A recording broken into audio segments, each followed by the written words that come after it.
Welcome to 2.2, Solve Equations Using the Division and Multiplication Properties of Equality. Under this section, we have 4 objectives: solving the equations using the division and multiplication properties, and solving equation that requires simplification. At this point, we may have to use all the properties of equality: addition, subtraction, division, and multiplication. And we have the mixed practice problems that will follow that to make sure that we understand that, and translate and solve applications related to this section.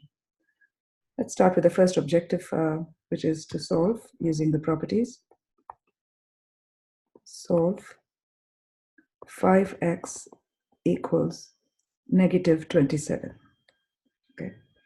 So with addition and division properties, we have to understand that when we multiply by a quantity on one side of the equation, we multiply by that same quantity on the other side. So let me give you a little aside here. If A equals B, and if you want to multiply A by a C, let me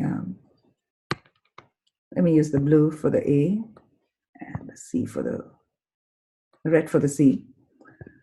That means if I have to multiply the side on the right side by C as well. So we have AC equals BC, and that's how it balances. That's the multiplication property. And the division property says, well, if I divide on one side by a quantity C, I should divide the other side also by that same quantity C. That's the division property. So keeping that in the side as the idea, we come back here and remember that our job when solving is always to isolate the missing variable, right? You want to isolate it on one side. So here the variable is x, so isolate x. To get x by itself, I need to get rid of the 5, okay? If I had, oops, I said y. If I have to get rid of the 5 when it came along with the x as x plus 5, then I did the opposite of plus 5, which was minus 5. Here it's not x plus 5, it's 5 times x. So the multiplication operation is what's happening between 5 and x. So in order to eliminate 5 or to get rid of 5, I have to do the opposite of multiplication, which is division. So I divide by 5 on the left side. And remember, I have to do the same thing on the other side, which is dividing by 5. Okay. So once you do that, well, this is what we expected. We expected the 5s to cancel off. Here, when they cancel off, it doesn't become a 0. Let's remember that, because 5 times 1 is 5, 5 times 1 is 5. So when they cancel off, you're left with 1x, which simply is written as x, right? So that is how we counter the variable, the coefficient that comes with the variable by using the appropriate technique. Here we divide by 5 to get rid of the 5 on the top. On the right side, we wanted to simplify, but 27 and 5, they don't divide out by evenly, or there's no other number that divides them. So this is to be left as it is. And remember to perform the check, okay? So again, we will do the check for this first problem. All other checks, I will leave it to you as an exercise. So we always check our answers in the original equation. So I take the original equation, and in the place of x, I have to plug in for the answer we got. Remember that we put a shell. So I did negative 27 over 5. And then 5 and the 5 will cancel each other. That leaves me with negative 27 equals negative 27. This is a true statement. So this implies x equals negative 27 over 5 is the answer to the given equation. So please box your answer. Okay. So in most cases, it will simplify, but if it doesn't simplify, that shouldn't bother us. But if it's bothering you, well, you have a way to check it, right? So you have a way to handle that situation by checking. Next, we go to solve y over negative 7 equals negative 14. Okay. Okay. So we need to get y by itself. So let's write that, isolate y. Now look at y. Y has a negative 7 in the denominator. Okay. It's in the bottom. So to get rid of something in the bottom, you need to have a matching value on the top, right, in the numerator, so that they could cancel off. So this time, we are going to isolate y by multiplying both sides by -7. Okay. So I write y over -7 equals -14. Remember, I want to multiply on both sides by the same -7. If you just do the 7, then you have a negative that's lingering there, isn't it? So you want to get rid of the -7, so match the exact value on the top. So what I do here on the left side, I also do on the right side. Okay. This takes care of -7 times 1, -7, 1. So you're just left with a y, because you don't want a negative y. And on the right side, you have to multiply two negative numbers. You're multiplying, not adding. When you multiply two negative numbers, the two negatives multiply to give you a positive. So negatives become positive. 14 times 7 is 98. So your answer comes out to be 98. You have to go back and check. Again, let's do the check for this one because it's kind of simple. Y over -7 equals -14. In the place of y, I plug in the answer, -14. The answer was 98. Okay. And then cancel off 7 times 1 is 7. 7. Use your calculator. You get 7 times 14 is 98. That gives us -14. Because you have a negative in the denominator, there's a positive sign on the numerator, positive over negative. When you combine the signs by division, positive or division negative is negative. So -14 over equals -14. It's a true statement. So come back and say this implies y equals 98 is the solution. All right. We can also have, multiple terms. So say you have solve, let's say 8 over 15 equals -4 over 5x, right? So this is a case where, first of all, we're seeing the x on the right-hand side. Again, that shouldn't bother us because we have an equal sign, which means both sides are the same.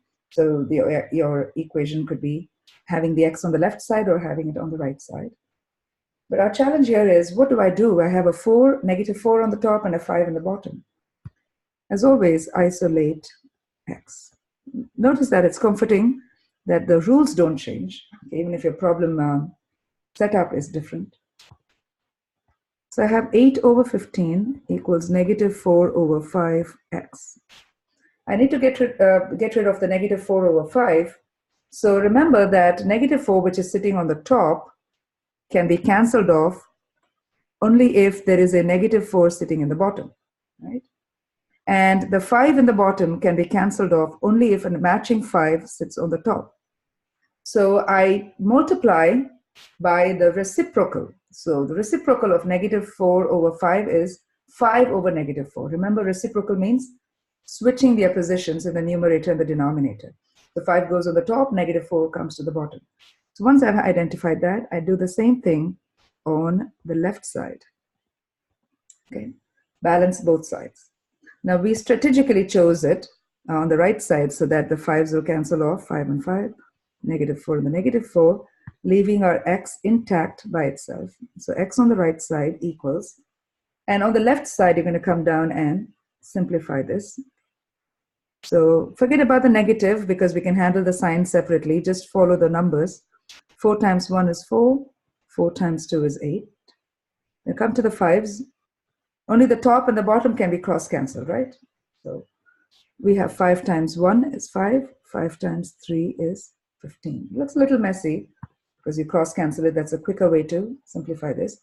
If you were to multiply this and then divide after the multiplication, it's going to be very hard because you have larger numbers. So cross-cancellation is the way to go. It's possible only because you have multiplication happening between the two. If you had a 5 over 4, 5 over -4 plus 8 over 15, you can't do the cancellation because the plus prevents you from doing that. You have the multiplication, so you're free to do that. Well, we'll collect the leftovers. On the top, we have a 1 and a 2 because it's being multiplied, the two fractions. We can multiply them across. So 1 times 2 is 2 over, again, multiply the denominators across because it's multiplication of fractions. 1 times 3 is 3.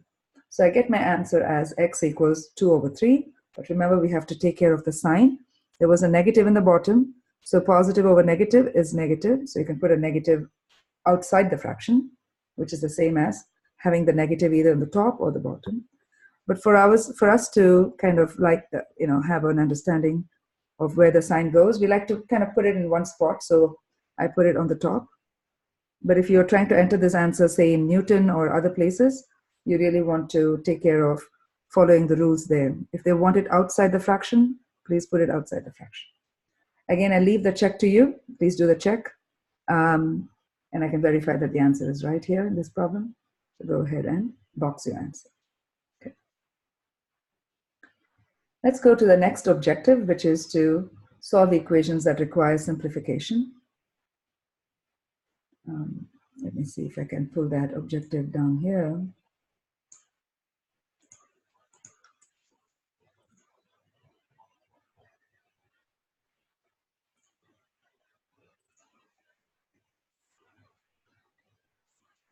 Okay, sorry for all the extra click sounds you hear. We now have a problem that says solve -6 times r minus 2. You can have any letter, right? So we have r minus 12 equals 30. So this requires simplification. So let's go ahead and write the problem again. As I said before in a previous video, we do not want to tamper with the original problem. So I would like to write it out again. Call me old school, if you will. But I like to do it systematically. All right, -6 times r. We have to distribute to get rid of the parentheses. -6 times r is -6r. -6 times -2 is positive 12. Again, combine the signs separately and the numbers separately if that works better for you. Minus 12 equals 30. Once we do this, we have to do like terms on the same side. Well, I have the numbers that are to be combined, right? -12 plus 12. But you do have the understanding that they actually will cancel each other off, right? So I want to show that to you here. You can do it like that, or you could simply combine them, which gives you a 0, right? So you're left with -6r on the left equals 30. Okay, now we need to get r by itself. So you need to divide out -6. You need to divide again because -6 is being multiplied to r. Okay, multiplication. The opposite of multiplication is division. So you divide both sides by -6. Again, remember the negative because you want to get rid of the whole thing. You don't want the negative to linger there. So -6 and -6 cancel each other off, leaving us with r equals 30 over -6. Again, combine the signs first. Positive over a negative is negative. 30 over 6 is 5. So we have r equals -5. Again, I want you to do the check by yourself. Check it and then come back and box your answer.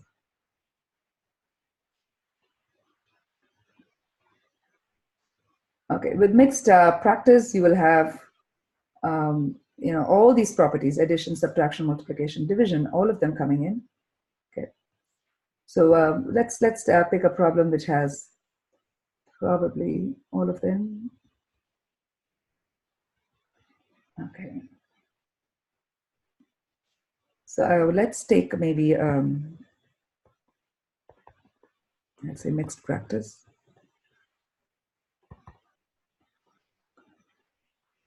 A problem with the decimals. Okay, solve c minus 0.3c equals 35.70. Okay, well, we got to love decimals. Okay, because in real life we deal more with decimals than whole numbers, right? When you're filling gas, it doesn't always end up with exact number of gallons or Your price is not always an exact dollar value. We always deal with decimals everywhere, so let's get friends with them. All right, so now we have a decimal problem. The two ways to handle this, because these decimals are not too complicated, you could leave them as they are and keep them as decimals and combine them using a calculator. Maybe that's one way to go. Or you could clear the decimals by multiplying by the highest decimal places you see. And by multiplying that out, you could clear the decimals. Okay? Because it's a simple problem, I would like to keep the decimals as they are. 35.70. Okay. Now I have a C minus 0.3C. If you look at the C has no number in front of it. But we always know that if there is no number there, there's always a 1. We need to see the 1 explicitly here because we really need to do 1 minus 0.3, right? So, so take your calculator and do 1 minus 0.3, and that should give you 0.7. Okay. It's not just 0.7, but it's 0.7 C. Okay. That equals 35.70, keeping the problem as it is. And now I have to get rid of the 0.7 because I want C by itself. Isolate C by dividing out 0.7. Again, if you're wondering whether to subtract 0.7, please don't get confused. 0.7 gets multiplied to the C. The opposite of multiplication is division. Okay. 0.7 was not added to the C. It was multiplied to the C. So you have to divide both sides by 0.7. So 35.70, just 0.7 divided by 0.7, you know. You could, again, do this using calculator, or you could move the decimal point, right? That's another way. So let me show that by the side here, 35.7 over 0.7. I don't need that 0 in the end, right? So this was something you learned in pre-algebra. You could move the decimal point over to the right, same number of times as top and bottom. And so that gives you 357 over 7. And then you could do manually the calculation, because then it'll be 7 times 5 is 35, 7 times 1 is 7. Short division, that gives you 51. But if you did the calculator directly, that is fine as well. I just want you to remember that the calculator does not automatically promise correct answers. We should know how to enter the answers in the calculator to get a correct answer. Okay. All right, so C equals 51. Don't be surprised that you didn't get a decimal answer for the reason that I just showed you, that you could clear the decimals and then you actually get a fraction that's free of decimals. And so the answer also divides out evenly, giving us a non-decimal answer. That's your answer. Again, if you're in doubt, you always have a way to check your answer. Take the 51, plug it in the place of C, and you'll get your answer. Okay. All right, and again, for mixed practices, you really want to look at OpenStax problems because they have plenty of them. And let me take you to our last objective, way up here. The last objective was to translate and solve applications. So let's do that.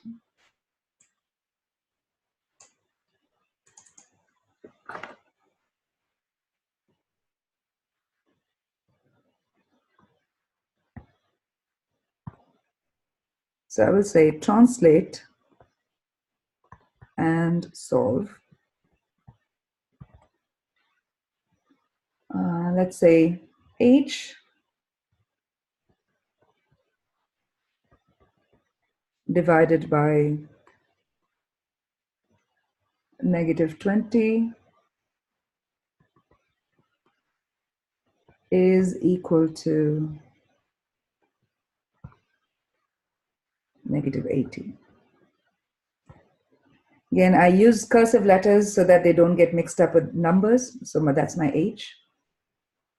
So I need to translate this word by word, right? So H is H itself divided by -20 is -20 itself is equal to, very straightforward, is equal to -80. Now let's write this out. in the division format. So h over negative 20 equals negative 80. Now I need to get h by itself, so I need to multiply on both sides by negative 20 because I have a negative 20 in the bottom, I need a negative 20 on the top so that they both would get cancelled off.